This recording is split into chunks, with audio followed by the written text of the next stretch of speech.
Baik pemirsa TV yang dirahmati Allah, kami buka kesempatan kepada pemirsa untuk meng-SMS-kan ke TV di nomor yang tertera di layar kaca. Hari ini kita bicara tentang megang dalam budaya Islam. Boleh juga ini interaktif langsung di nomor yang sebelah kanan Anda. Jadi kita akan bicara tentang megang kembali, walaupun tahun lalu juga sudah kita bicarakan. Baik pemirsa TV, sambil kami menunggu telepon dan SMS dari pemirsa, kita ingin ceritakan dulu sedikit tentang megang dalam budaya Islam di Aceh. Megang sebagaimana kita ceritakan tadi adalah hari penyembelihan dan dagingnya dibagi-bagikan, kebersamaan semua rumah tangga mendapat bagian dari daging megang ini, baik dibeli secara pribadi maupun sumbangan dari saudara-saudara kita. Nah, megang ini telah ada sejak Islam datang ke Aceh, ya, di Kerajaan Islam Perlak, Kerajaan Islam Paseh, Kerajaan Islam Pedir, Kerajaan Islam Lingga, Kerajaan Islam Daya, dan Kerajaan Islam Aceh Darussalam yang berpusat di Banda Aceh ini. Jadi dulu raja-raja itu menginstruksikan kepada raja-raja kecil atau ule-ule balang supaya dapat menyembelih kerbau atau lembu dan diberikan daging-dagingnya itu kepada fakir miskin, kepada janda-janda, kepada orang-orang yang tidak punya. Sedangkan dari orang-orang yang punya, orang-orang yang kaya, justru diminta supaya menyembelih megang ini. Jadi ini adalah sifat kearifan lokal, kearifan keadilan raja-raja Aceh di zaman dulu, ya.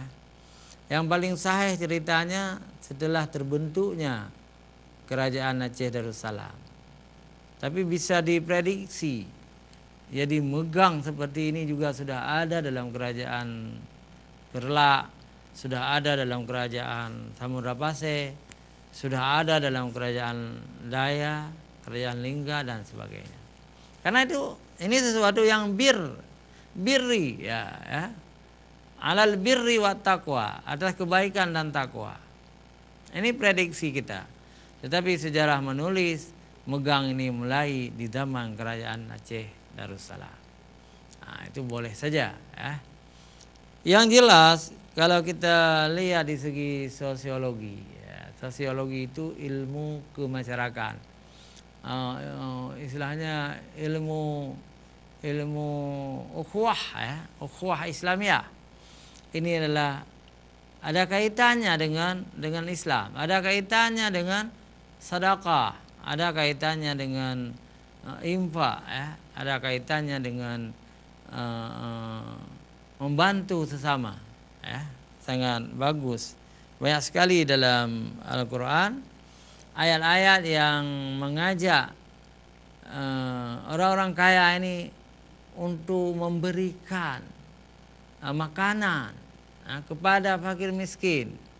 Malah kalau kita ingkar terhadap perintah ini, kita termasuk orang-orang yang mendustakan agama. Dalam Al-Quran Allah menyebutkan dalam surah Al-Ma'un, A'udzubillahi minasyaitonir rajim, ara'aital ladzi yukadzibu biddin. A'udzubillahi minasyaitonir rajim, bismillahirrahmanirrahim. Ara'aital ladzi yukadzibu biddin. Tahukah engkau siapa kiranya orang-orang yang mendustakan agama, ya? Ara'aital ladzi yukadzibu biddin fazalikal ladzi yad'ul yatim. Mereka adalah orang-orang yang menghardi, ya, menggertak anak yatim, wala yahuddu ala ta'amil miskin, dan tidak mengajak untuk memberi makan orang-orang miskin. Nah, ini termasuk orang-orang yang mendustakan agama. Jadi pegadah Islam pada haji dusta. Nah, mulai kira-kira mafhumnya ya. Dan orang-orang ini yang menghardi anak yatim ya. Sedangkan Islam meminta supaya kita kasih sayang kepada anak yatim. Malah Rasulullah sering meraup wajah anak yatim, memegang pundak anak yatim. Itu menunjukkan kasih sayang Rasulullah kepada anak yatim. Justru orang-orang ini menghardi anak yatim. Hai, jauh nih, pupuk saja rinci. Pergi. Nah, itu sering. Padahal yang digertak itu, dihardi itu adalah anak yatim. Mereka itu akan berdosa. Wala yahuddu ala ta'amil miskin. Mereka itu juga tidak mengajak bersama-sama orang lain, yuk kita bantu ini orang miskin. Pun dia bantu. Pakai yang miskin teman buah. Itu tidak kerja. Ada saja kita cari kalimat-kalimat yang merugikan orang miskin itu. Ini juga termasuk orang-orang yang mendustakan agamanya. Pegah doa Islam tapi tidak menjalankan syariat Islam. Wala yahuddu ala ta'amil miskin fawailul lil musallin. Iya. Kita terima telepon dulu. Assalamualaikum. Waalaikumsalam. Silakan Pak Husni Birir. Begini Ustaz kan. Ya. Saya ada mau nengok untuk di tema hari ini megah. Bagaimana kita tahu bahwasanya budaya Aceh megah. Tapi ada lain tambah mana tu mak megah, huruf mak megah. Di mana saya sering di masyarakat huruf mak megah. Kemudian yang kedua, apakah di negeri yang ada di Malaysia tu yang banyak kampung Aceh, apakah di sana ada orang mak megah? Iya. Itu saja Pak. Pertama mak megah dengan megah. Saja Ustaz. Iya. Assalamualaikum warahmatullahi wabarakatuh. Waalaikumsalam Bapak Husni di Biren ya. Sang dengan pegah-pegah abang dengan ibu lah. Begini Bapak Husni, bahasa Aceh mak mugang. Konon makmu itu satu kalimat, gang satu kalimat. Makmu artinya subur kan, makmu rame-rame di dalam tempat itu. Hai orang populasi kan makmu kan. Gang itu antara toko dengan toko ada ruang, itu gang atau jurung yang ubud gang sih. Disitulah dijual daging-daging atau tumpuk-tumpuk sih zaman dulu. Jadi makmur gang artinya gang itu makmur. Makmur gang. Tapi sering ditulis oleh wartawan dan sudah jadi bahasa Indonesia sekarang megang. Walaupun bahasa Aceh tapi orang di luar Aceh juga tahu. Oh itu megang, orang Aceh itu sedang megang. Nah ini kebiasaan saja, walaupun berasal dari bahasa Aceh tapi megang itu sudah menjadi bahasa Indonesia. Apakah ada megang di daerah yang bukan di Aceh, di Jawa misalnya, di Medan, di Malaysia? Ada, walaupun mereka itu tidak menamakannya megang dan tidak sangat berbudaya. Kalau di Aceh sudah jadi budaya. Jadi setiap rumah ada daging megang. Konon di daerah non Aceh ya, ada juga orang itu beli daging ya, dan banyak juga binatang-binatang ternak disembelih ya.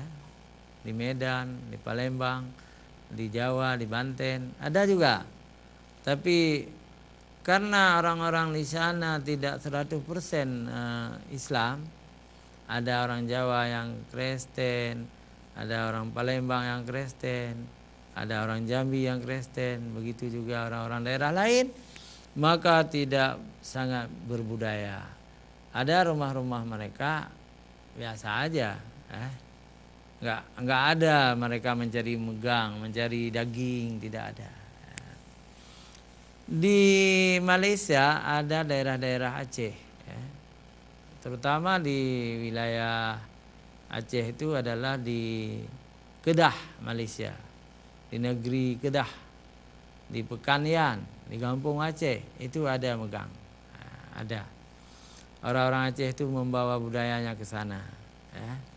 Lalu di Pekanian itu hari-hari megang puasa, hari megang hari raya, hari megang ngaji tetap dipertahankan.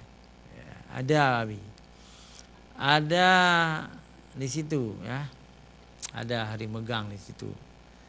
Tapi ada satu suku lain, orang-orang Banten di Jawa, orang Betawi juga di hari megang ini mereka juga membeli daging-daging untuk disimpan, karena besoknya lusa adalah mereka masuki bulan suci Ramadan, mereka simpan daging-daging itu. Jadi ada juga di hari menyembelih di Padang, ada juga di Sulawesi ada, cuma tidak semeriah di Aceh. Di Aceh sangat membumi, sangat meriah, sudah menjadi tradisi, sudah menjadi budaya. Kalau tidak ada megang itu bisa gawat. Seji nalintu balik muka balik poken balik walimah. Ini anak ada puasinya gawat. Wajib secara adat itu baru mencari daging megang untuk dibawa ke rumah darah baru. Muyahana gawat. Jadi itu namanya sudah membudaya, sudah menjadi tradisi, sudah jadi darah daging. Terima kasih Pak Husni di Birin. Assalamualaikum warahmatullahi wabarakatuh. Waalaikumsalam warahmatullahi wabarakatuh. Saya ingin bertanya Ustadz, apakah hal-hal yang tidak diperintahkan oleh Rasulullah Sallallahu Alaihi Wasallam untuk menyambut Ramadan lalu kita buat menjadi tradisi, apakah tidak termasuk bid'ah? Mohon penjelasan Ustadz dari ampun. Dari ampun mana ini? Banyak kali ampun. Okelah, ampun ya. Begini ampun ya. Jadi kita tidak tahu apakah masa Rasulullah itu ada dipotong unta atau lembu supaya seperti mak mugang kita sekarang ini. Kita tidak tahu persis ya, tidak tahu persis. Meski tidak ada di zaman Rasulullah, lalu hal-hal seperti ini dianggap baik dalam satu masyarakat. Katakanlah masyarakat Aceh melihat megang ini sesuatu yang positif, maka dalam Islam tidak dianggap bid'ah. Ini sesuatu yang baik. Jadi Islam ini menghormati budaya lokal, menghormati tradisi lokal, asal tidak bertentangan dengan syariat Islam. Jadi sudah pernah ditinjau, diselidiki, diteliti oleh ahli-ahli filosofi, ulama, intelektual. Jadi tidak ada pelanggaran syariat Islam dalam budaya, dalam megang. Jadi megang ini bukanlah sesuatu yang tidak sesuai, bukan bid'ah dia. Bid'ah itu masalah ibadah. Tapi megang ini bukan ibadah. Megang ini adalah budaya. Jadi tidak masalah. Oh, apakah mubadzir misalnya ada pemikiran seperti itu?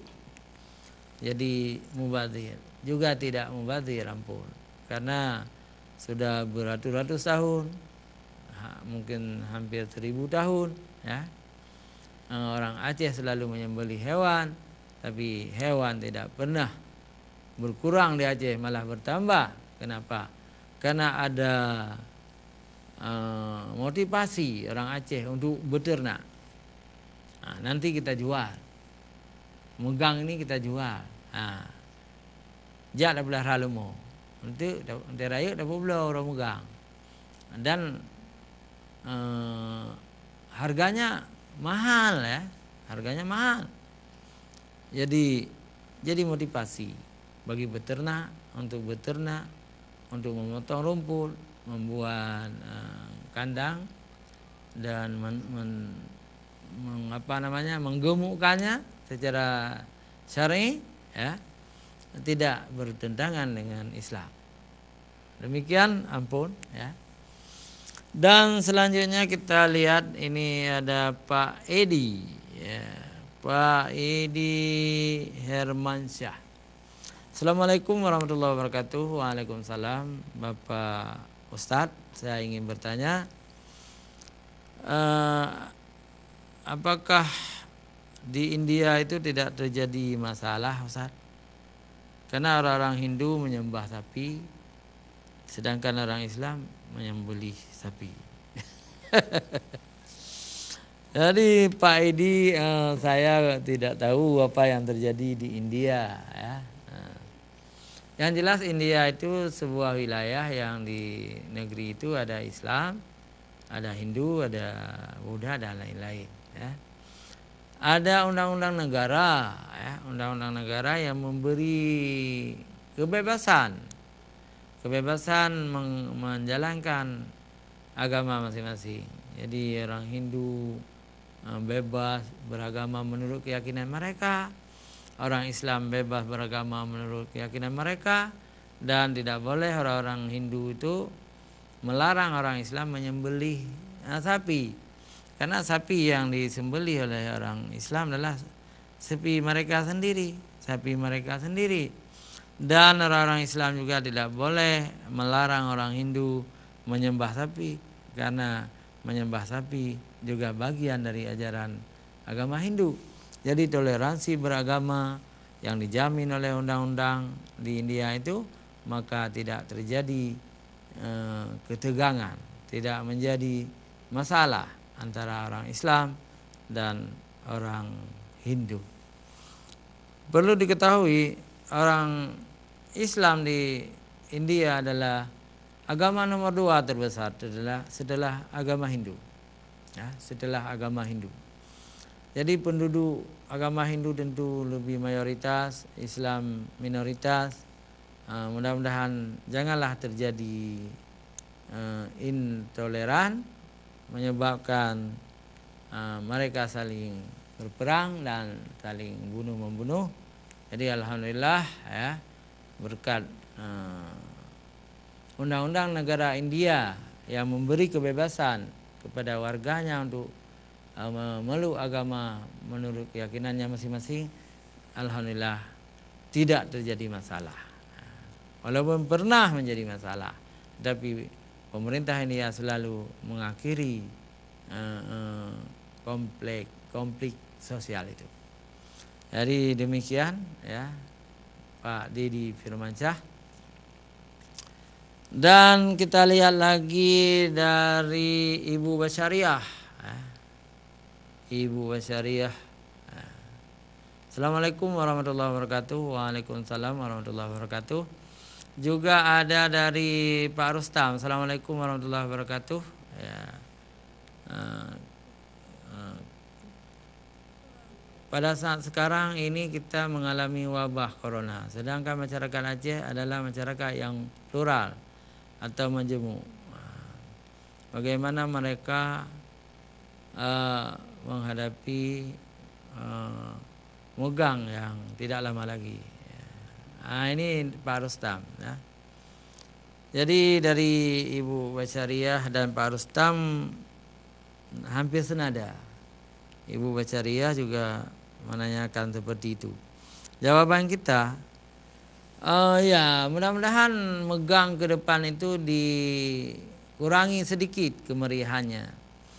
Kalau corona masih bermasalah, kita takut menular dan sebagainya, bagaimana kalau kita tidak megang sekali, tidak megang misalnya, ya itu juga hal yang bagus. Jadi dana untuk megang itu ya kita simpan, nanti kita sekedar saja, misalnya tidak banyak-banyak, tidak begitu meriah, itu boleh-boleh saja, tergantung kesepakatan. Tetapi saya pikir di Aceh karena coronanya tidak begitu mewabah, maka kalau memungkinkan megang itu silakan megang. Kalau memang corona nanti meningkat, kita tidak megang, nggak masalah, itu nggak masalah, ya. Terserah kepada kita masing-masing. Pemirsa JTV yang dirahmati Allah, jangan kemana-mana, kita lanjutkan setelah jeda iklan berikut.